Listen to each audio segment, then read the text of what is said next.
स्वागत है। मेरे सामने पोको F7 Pro है और आज मैं इसका अनबॉक्सिंग करूंगा, साथ ही डिवाइस और इसकी स्पेसिफिकेशंस पर एक त्वरित नज़र डालेंगे। तो चलिए तो सीधे ही अब शुरू करते हैं। ये पोको के निश्चित तौर पर अधिक प्रीमियम डिवाइसेस में से एक है। मुझे लगता है कि अब तक पिछली जनरेशन्स की तुलना में ये सबसे प्रीमियम डिवाइस है जो उन्होंने हमें दी है। इस जनरेशन की बात करें तो इस शानदार और बेहतरीन फ़ोन का एक अल्ट्रा वर्जन भी उपलब्ध है। खैर, बॉक्स को खोलते ही हमें सबसे पहले यह नया फ़ोन मिलता है। कुछ महत्वपूर्ण जानकारी भी है, जैसे कि फ्लैगशिप शक्तिशाली स्नैपड्रैगन 8 Gen 3 प्रोसेसर। अब यह एक निश्चित रूप से बेहतरीन प्रोसेसर है, लेकिन फ्लैगशिप में मेरी व्यक्तिगत राय में 8 इलीट होना चाहिए था, न कि जेन 3।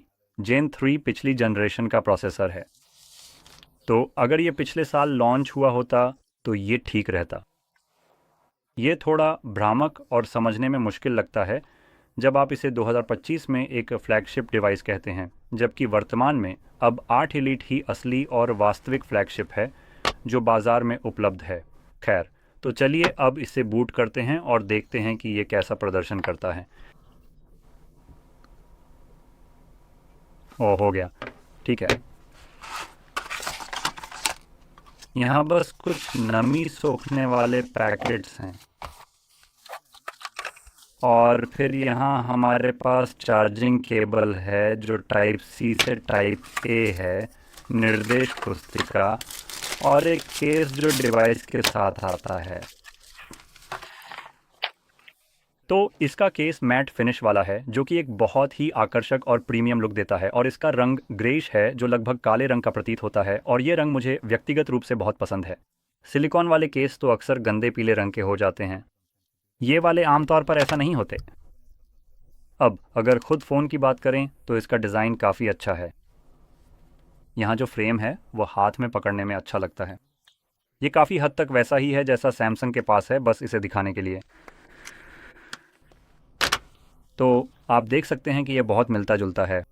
सैमसंग का फिनिश थोड़ा ज़्यादा शार्प है, लेकिन कुल मिलाकर ये काफ़ी अच्छा महसूस होता है। अब जब डिस्प्ले की बात आती है, क्योंकि ज़्यादातर समय आप उसी को देखेंगे, तो हमारे पास एक बड़ा और शानदार 6.67 इंच का डिस्प्ले है जिसकी रेजोल्यूशन 1440 बाय 2200 पिक्सल है, जो कि बहुत ही स्पष्ट और विस्तृत है, और यह निश्चित रूप से एक बेहतरीन विजुअल अनुभव प्रदान करता है। यह एक एमोलेड डिस्प्ले है 120 हर्ट्ज रिफ्रेश रेट के साथ, Dolby vision support, HDR10+ certified और 3200 निट्स की पीक ब्राइटनेस है। यह डिस्प्ले 526 पिक्सल प्रति इंच भी प्रदान करता है, जो कि एक बहुत ही शार्प और स्पष्ट डिस्प्ले है, अधिकांश आधुनिक फ़ोनों से भी अधिक शार्प, और इसका स्क्रीन टू बॉडी रेशियो 89.3% है, जिसे कॉर्निंग गोरिल्ला ग्लास 7i की मजबूत परत से कवर किया गया है। तो यहाँ का डिस्प्ले टॉप नॉच है। अब अगर आप इसे कैमरों की तरफ पलटें तो हमारे पास ड्यूल कैमरा सेटअप है, और इसका मुख्य सेंसर 50 मेगापिक्सल का है f1.6 अपर्चर के साथ, 24 मिलीमीटर वाइड सेंसर और 8 megapixel f2.2 ultra wide sensor है। अब यहाँ के कैमरे कुछ ऐसे हैं जैसे आप किसी मिड रेंज डिवाइस में पाएंगे, ना कि किसी फ्लैगशिप में, तो ये फ़ोन का थोड़ा निराशाजनक हिस्सा है। अब जल्दी से देखें तो इस फ़ोन के अल्ट्रा वर्जन में ड्यूल 50 मेगापिक्सल वाइड और टेलीफोटो कैमरा है, और 30 मेगापिक्सल का अल्ट्रा वाइड कैमरा है। तो ये इस खास वर्जन के कमज़ोर कैमरों की कमी को पूरा करता है। अब व्यक्तिगत रूप से मुझे यह पूरी तरह से लगता है कि प्रो मॉडल में कैमरों पर इतना अधिक कंजूसी करना और फिर अल्ट्रा वर्जन में कैमरा हार्डवेयर में इतना बड़ा और महत्वपूर्ण सुधार करना थोड़ा अजीब और अटपटा फैसला लगता है। तो जैसा कि मैंने पहले भी कहा, यह डिवाइस एक मिड रेंज जैसा प्रतीत होता है, जबकि अल्ट्रा वाकई में एक पूर्ण फ्लैगशिप डिवाइस जैसा लगता है। और मैं यह इसलिए बता रहा हूँ क्योंकि उदाहरण के लिए ज़्यादातर कंपनियाँ आमतौर पर धीरे धीरे सुधार करती हैं। तो हाँ, फिर से सैमसंग का उदाहरण लेते हैं, तो यहाँ हमारे पास क्या था, शायद ड्यूल 50 मेगापिक्सल कैमरा था, है ना? तो यह है बेसिक S25, और S25 प्लस में भी वही कैमरे थे, जबकि अल्ट्रा में अतिरिक्त कैमरे थे और एक लेंस को बेहतर किया गया था।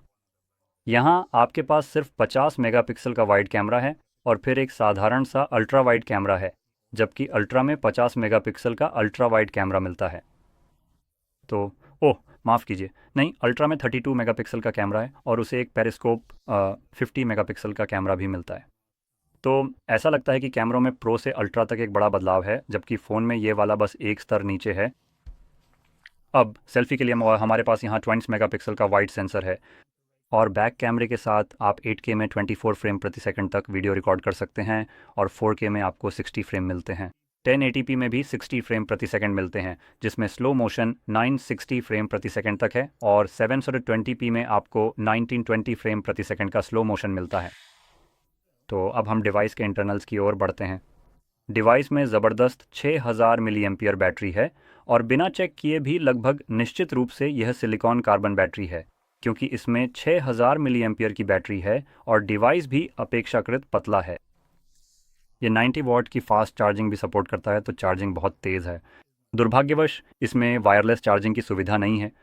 यह डिवाइस स्नैपड्रैगन 8 जेन 3 प्रोसेसर द्वारा संचालित है, जिसमें 12 गीगाबाइट रैम और 256 गीगाबाइट की इनबिल्ट स्टोरेज मिलती है। दूसरी विकल्प के रूप में 512 गीगाबाइट स्टोरेज भी उपलब्ध है। दोनों ही विकल्पों में 12 गीगाबाइट रैम और UFS 4.1 स्टोरेज टाइप मिलता है, लेकिन इसमें एक्सपेंडेबल स्टोरेज का विकल्प नहीं है। और सच कहूँ तो यही इस डिवाइस का पूरा सार है। मैं कहूँगा कि यह एक अजीब तरह का डिवाइस है, क्योंकि इसमें काफ़ी अच्छा और शक्तिशाली प्रोसेसर दिया गया है, जो इसे अपने सेगमेंट में एक अनूठा स्थान दिलाता है। इसकी कीमत लगभग $600 है, जो इसे एक प्रीमियम मिड रेंज डिवाइस की श्रेणी में रखता है। यह उस श्रेणी में बिल्कुल भी नहीं आता जहां मैं कहूं कि इसकी कीमत बहुत शानदार या अत्यधिक प्रतिस्पर्धी है, जैसा कि पहले लॉन्च हुए कुछ अन्य पोको फ़ोन्स की कीमतें थीं, जो अक्सर अपने मूल्य प्रदर्शन अनुपात के लिए जाने जाते थे। तो ये थोड़ा प्रीमियम लगता है, लेकिन इसमें पिछली पीढ़ी का प्रोसेसर इस्तेमाल किया गया है और यहाँ दिए गए कैमरे अल्ट्रा मॉडल की तुलना में काफ़ी कमज़ोर लगते हैं, जिससे यह प्रो मॉडल जैसा महसूस नहीं होता। यही इसकी मुख्य वजह है। और मैं आपको यह भी बताना चाहता हूँ कि इस फ़ोन का अल्ट्रा वर्शन लगभग €100 ज़्यादा महंगा है। तो ये थोड़ा महंगा ज़रूर होगा, लेकिन आपको निश्चित रूप से एक बेहतर कैमरा सेटअप मिलता है और साथ ही इसका असली प्रोसेसर भी फ्लैगशिप ग्रेड का हो जाता है, जो कि 8 एलीट है। लेकिन इसमें एक छोटी बैटरी है, तेज़ चार्जिंग की सुविधा है और वायरलेस चार्जिंग भी इसमें मिलती है। तो ये कुछ जल्दी जल्दी में मुख्य अंतर हैं। कुल मिलाकर ये एक शानदार फ़ोन है। मैं शायद इसका थोड़ा और भी सस्ता होने का इंतज़ार करूंगा, जैसे कि $500 या उससे भी कम, क्योंकि अभी यह लगभग डिफ़ॉल्ट $500 और लगभग €80 में बिक रहा है। ऐसा लगता है कि इसे इस तरह से विशेष रूप से डिज़ाइन किया गया है कि लोग हाई एंड मॉडल खरीदने के लिए प्रेरित हों। तो इसके लिए इसकी कीमत और इसकी पोजीशनिंग दोनों ही थोड़ी अजीब और अनुचित लगती हैं। तो हाँ, यह एक विचारणीय और महत्वपूर्ण बिंदु है। वैसे एक आखिरी बात जो मैं बताना चाहता था, जो मैंने अभी तक नहीं बताई, वह है इसमें चल रहा एंड्रॉयड। चलिए देखते हैं कि क्या मैं इसे जल्दी से ढूंढ सकता हूँ। तो हमारे पास एंड्रॉयड 15 है, जिसमें HyperOS 2.0 है, लेकिन ये नहीं बताया गया है कि कितने एंड्रॉयड अपग्रेड मिलेंगे, लेकिन आमतौर पर 2 से 3 साल का सपोर्ट मिलता है। तो जब इसका कोई जिक्र नहीं है तो मैं भी यही उम्मीद कर रहा हूँ। अब जब ये सब हो गया है तो उम्मीद है कि आपको ये वीडियो मददगार लगी होगी, और अगर लगी हो तो लाइक और सब्सक्राइब करना ना भूलें, और देखने के लिए धन्यवाद।